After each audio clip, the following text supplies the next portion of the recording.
Telugu Desam party వ్యవస్థాపక అధ్యక్షులు నందమూరి తారక రామారావు 30వ వర్ధంతి వేడుకలు పలమనేరు నియోజకవర్గంలో ఘనంగా జరిగాయి. నియోజకవర్గంలోని అన్ని మండలాల కేంద్రాల్లో పార్టీ అధ్యక్ష ప్రధాన కార్యదర్శులు ఆధ్వర్యంలో ఈ కార్యక్రమం జరిగింది. పలమనేరు పట్టణంలోని మార్కెట్ యార్డు వద్ద జరిగిన ఈ కార్యక్రమంలో నియోజకవర్గంలోని ముఖ్య నేతలు పాల్గొని ఎన్టీఆర్ విగ్రహానికి పూజలు నిర్వహించి నివాళులు అర్పించారు. ఈ సందర్భంగా ఆయన చేసిన సేవలను నేతలు ఆర్వి బాలాజీ, ఆర్బీసీ కుట్టి, నాగరాజు, కాజాఫీర్లతో పాటు Gangavaram single window chairman Prasad Naidu కొనియాడారు. పేద బడుగు బలహీన వర్గాల అభివృద్ధి కోసం ఎన్టీఆర్ తెలుగుదేశం పార్టీని స్థాపించారని అన్నారు. పార్టీ ఏర్పడినప్పటి నుంచి ఎన్నో సంక్షేమ కార్యక్రమాలను నిర్వహిస్తూ దేశంలోని ఇతర రాష్ట్రాలకు ఆదర్శంగా నిలవడం గర్వకారణమని అన్నారు. పేరుకున్న తెలుగుదేశం పార్టీ కుటుంబ సభ్యులకు, అదేవిధంగా కార్యకర్తలకు, నాయకులకు ప్రతి ఒక్కరికి మనస్ఫూర్తిగా నమస్కారాలు తెలియజేసుకుంటున్నాం.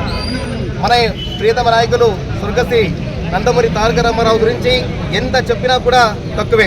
ఎందుకంటే ప్రతి ఒక్కరికి ఆయన గురించి తెలిసిందే. ఆయన రాజకీయాల్లో కానీ, అదేవిధంగా సినీ పరిశ్రమలో కానీ బ్రహ్మాండంగా రాణించిన ఏకైక వ్యక్తి ఎవరైనా ఉన్నారు అంటే అది కేవలము ఎన్టీ రామారావు గారు. కేవలము 9 నెలల్లో పార్టీ పెట్టి ముఖ్యమంత్రి అయిన ఎవరైనా ఉన్నారంటే అది కేవలము మన ప్రియతమ నాయకులు ఎన్టీ రామారావు గారు.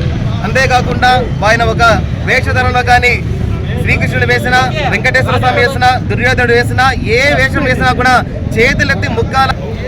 ఆనాటి కాంగ్రెస్ పాలనలో ఒకసారి మనం చూస్తే సాధారణ ప్రజలకు, మారుమూల ప్రాంతాలకు రాజకీయం అంటే తెలిసేది కాదు. ఎవరో అప్పట్లో కర్నాలో రెడ్లు కొంతమంది ఉండేవాళ్ళు, వాళ్ళు ఆ గ్రామంలోకి వెళ్ళి పలానా వాళ్ళకి ఓట్లే అంటే అలా వెళ్ళిపోయేది.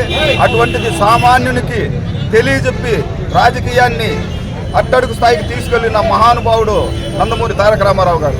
అదేవిధంగా బడుగు బలహీన వర్గాలకు అండదండగా తెలుగుదేశం పార్టీకి భిక్ష పెట్టింది ఎవరు అంటే నందమూరి తారక రామారావు గారు. అటు రాజకీయంలో కానీ, ఇటు తెరపైన కానీ ఆయన్ని ఇంతవరకు ఎవ్వరూ బీట్ చేసిందే లేదు. ఆయన్ని ఓవర్టేక్ చేసిన వాళ్ళు ఇంతవరకు నేను చూడలేదు, నాకు అక్కడ తెలియదు.